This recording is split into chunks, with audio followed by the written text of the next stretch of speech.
Decime la verdad, si te digo que vamos a hablar de geopolítica, ¿no te suena algo para especialistas y a kilómetros de distancia de tu realidad cotidiana? A nosotros nos pasaba lo mismo, hasta que los escuchamos a ellos, Facundo Musiacha y Daniel Camargo, ambos integrantes del CEDI, el Centro de Estudios para el Desarrollo Integral. Ellos nos cuentan lo que ocurre en el mundo y cómo nos afecta en nuestro día a día. Pero tranqui, no vamos a hablarte del efecto mariposa. Eso se lo dejamos a programas menos creativos.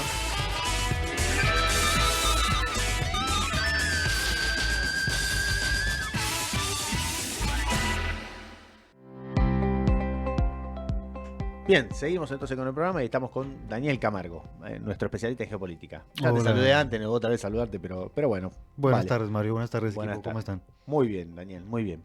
Venís con el tema que no habla nadie, que es el tema de Venezuela, ¿no? No sé de qué vamos a hablar porque Venezuela está quietito, está tranquilo, así que no sé de qué vamos a hablar. Contame. Muy complejo Sí, Venezuela. sí, claro que sí. Simplemente voy a tratar de dar algunas herramientas desde mi perspectiva para poder entender qué hay detrás de las narrativas internacionales Bien, y qué perspectivas tenemos dentro de la esfera local. bien.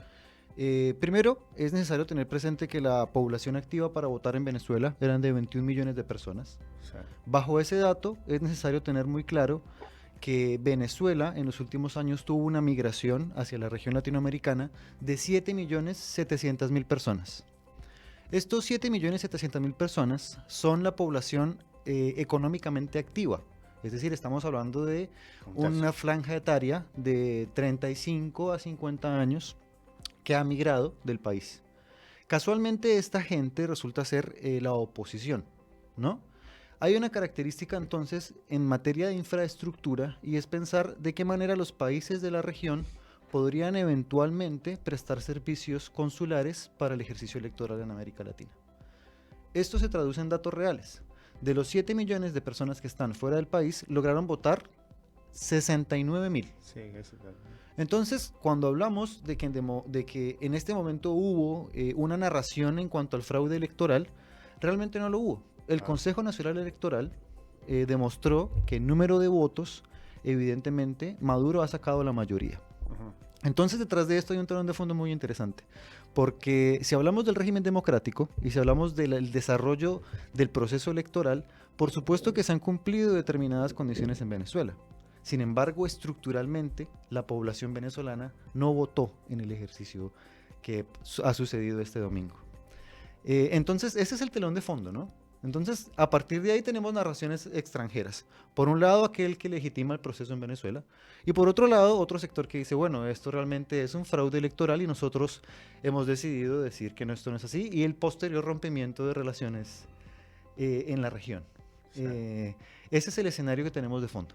Bien, ayer escuchaba un dato ayer escuchaba que ya están cargadas por internet las actas, o parte de las actas, hasta ayer un 73%, y que con ese 73% cargado, ya con ese 73% cargado, sumando, ya lo dan absolutamente ganador a la oposición. Esto es lo que escuchaba yo ayer. Hay una cuestión muy interesante y es... Y que, perdóname, el dato que me mató fue que del 27% que falte, si le pusieran 0 a la oposición y cargaran todos los datos, igualmente no le alcanzaba. Hay una cuestión muy interesante y es que la entidad encargada del control de regulatorio electoral es el Consejo Nacional Electoral. Sí. Desde el año 2014, Venezuela ha sido el país de la región que logró sistematizar el sistema de voto. Sí. ¿Esto qué implica? Es voto electrónico que emite una boleta análoga que demuestra yo por quién voté. A su vez, cada una de las mesas estaba controlada por la oposición. Sí. Se ha hablado entonces de que los números no cuadran. Sin embargo, el Consejo Nacional Electoral demostró que sí, en efecto, los votos fueron a favor de Maduro y no de la oposición. Se ha entonces dado algo muy interesante y es que previo al ejercicio electoral ya se hablaba de una guerra mediática para deslegitimar el proceso electoral, Sí. y por otro lado se hablaba de que habían sido fraudulentas las elecciones. Sí. Eso no es verdad. Lo que sí es verdad es que en Venezuela no hubo unas elecciones libres y transparentes porque la población, vuelvo y digo, socialmente activa, no logró acceder al ejercicio electoral. Bien, es interesante la óptica que le das, porque vos lo estás apartando la mirada sobre si fue o no fue, si fueron o no fueron legales o legítimos o transparentes el proceso de los votos. Vos no estás en contra del resultado, vos creés que verdaderamente en el resultado escrito es eso, Pero ver, que votó menos gente de la que tenía que votar. No, A no. ver. Lo que estoy diciendo yo es el alineamiento internacional, Bien. parte de esta tesis. Sí. ¿A qué me refiero? Kamala Harris en los Estados Unidos escribe, estamos a favor Sí. de las decisiones que ha tomado el pueblo venezolano y vamos a estar a favor de un proceso electoral en Venezuela. Sí. No está diciendo Estados Unidos no reconoce a Maduro, Sí. ¿sí? Sí. Lo mismo Anthony Blinken. Anthony Blinken, el actual secretario de Estado, dice lo mismo. Nosotros estamos a favor del proceso electoral en Venezuela y estaremos atentos a las medidas que haya que tomar. Bien. ¿Por qué? Porque ya se está viendo desde Washington la necesidad de entablar un diálogo comercial Bien. con Maduro. Bien, porque te iba a decir, paralelamente a eso, Rusia y China sí Precisamente. apoyan precisamente, directamente. Precisamente, Ellos directamente, claro. Porque es decir, no se nos puede olvidar que el socio estratégico de la región, de este bloque que es el BRICS, fuera de Brasil, estratégicamente es Venezuela. Claro. Es Venezuela. Sin embargo, ¿por qué no se baraja aún el ingreso de Venezuela no al BRICS? Porque no cuenta con la infraestructura económica para poder ingresar al grupo comercial. Claro. Es decir, hay toda una lista de espera. Volviendo entonces al análisis, bajo este telón de fondo tenemos alineamientos. Boric, Milei dicen nosotros no reconocemos a Maduro. Hay un rompimiento. Hay un rompimiento en relaciones exteriores. Los Estados Unidos no. En ese sentido, cuando hablamos de la legitimidad en el sistema internacional, los Estados Unidos le está dando campo a lo que está pasando en Venezuela. Y esa es la lectura que hay que leer en términos internacionales.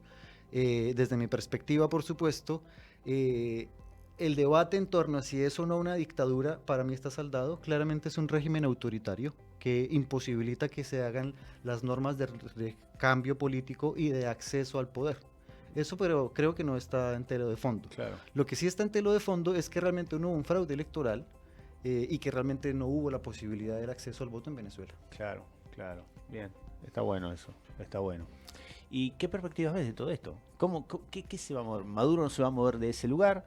Porque entiendo yo, y máxime ahora que tiene el apoyo de China y de Rusia, digo, ¿cuál es la perspectiva? Se está Porque por liberaliz- ahí la salida no está desde adentro de Venezuela, me parece que la salida hay que encontrarla desde afuera, ¿no? Pero, ¿cómo Pero sigue es esta decir, película? si tiene una base electoral, Sí. es decir, en el año 2013 fueron 7 millones de personas, si no estoy Sí. mal.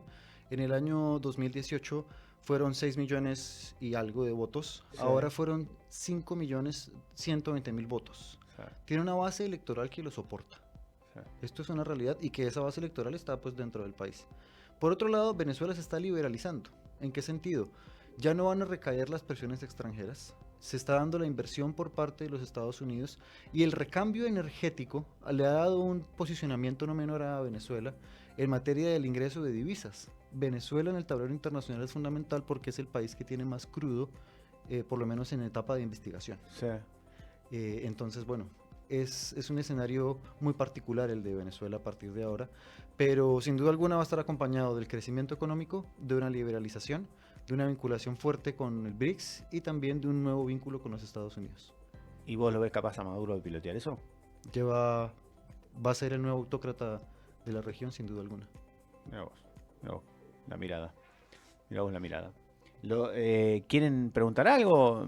Marcelo, cualquiera de los que están ahí escuchando, si hay alguna pregunta me la dicen y se la hacemos acá al... No, yo no preguntar, pero A ver. es un poco algo común, ¿no? Que haya un sector siempre que desvalida las elecciones en Venezuela. Ya esto no es nada nuevo, esto ya pasó de hace rato. En los últimos 20 años han habido 30 ejercicios electorales y no es necesariamente cierto. Actualmente 120 alcaldías están en la oposición, o sea, son manos de la oposición en Venezuela. Han habido determinados cumplimientos internacionales en el proceso electoral. Sin embargo, es necesario tener presente que el lawfare y la guerra mediática hace parte de la escena venezolana de una manera muy fuerte. De hecho, no sé si ustedes recuerdan, hubo un virtual presidente a la par que era Guaidó. Sí, claro. Sí. Es decir, un autoproclamado presidente. Es decir, estamos hablando de una sociología, de un comportamiento también por parte de la derecha venezolana, en donde era claro que iban a entrar en este juego una vez pasaran las elecciones. La pregunta no iba a ser quién iba a ganar las elecciones, iba claro que iba a ser Maduro. La pregunta es qué iba a pasar el día después de las elecciones. Sí. Y bueno, es esto. En ese caso de Guaidó había apoyo de Estados Unidos. En este momento es distinta la situación. Es lo que acabo de decir, los Estados Unidos está diciendo, nosotros vamos a acompañar las decisiones del pueblo venezolano y estamos a favor de Claro. que se democratice. Es decir, no estamos diciendo que estamos a favor de Maduro, claro que no, pero tampoco estamos diciendo que está mal. Es lo mismo que pasa con la Unión Europea. La Unión Europea decidió no mandar observadores y al no mandar observadores está diciendo, nosotros confiamos en el proceso electoral venezolano. Sí. Es necesario también tener presente que la OEA no es signataria de Venezuela, es decir, Venezuela no invitó a la organización a que hiciera parte del control electoral, organización que ha sido muy debatida porque no es necesario olvidar lo que pasó en Bolivia con ocasión del golpe en relación a Evo Morales, ¿no? Bueno, te iba a decir, porque el informe de la OEA es lapidario. 23 páginas lapidarias. Sin embargo, Venezuela no es signatario. Bien. Bien. Bien. Bueno, ¿alguna otra pregunta? ¿O estamos? Sí, Sí, tengo decime. una consulta para hacerle a Dani. El tema de commodities, ¿no? Venezuela como gran productor de petróleo. ¿Hay algún tipo de injerencia, digamos, como para no, para que Estados Unidos, digamos, tenga una posición distante? O al menos no tan directa para con el tema de las elecciones. Yo realmente, es una pregunta muy profunda porque yo realmente no conozco la tendencia del comercio internacional interno venezolano, pero lo que sí tengo presente, que lo que ha cambiado la dirección en torno a Venezuela ha sido la crisis energética que se da con ocasión de la guerra en Ucrania. Es en ese contexto en donde Venezuela empieza a ser un fundamental jugador en materia de poder vender petróleo libremente a la Unión Europea. No solamente eso, sino que a su vez permite que los Estados Unidos puedan mantener una base de reservas sólidas en este proceso de transición. Entonces, creo que va por ahí, o por lo menos es lo que yo podría llegar a responder. Puede ser, Genial, gracias.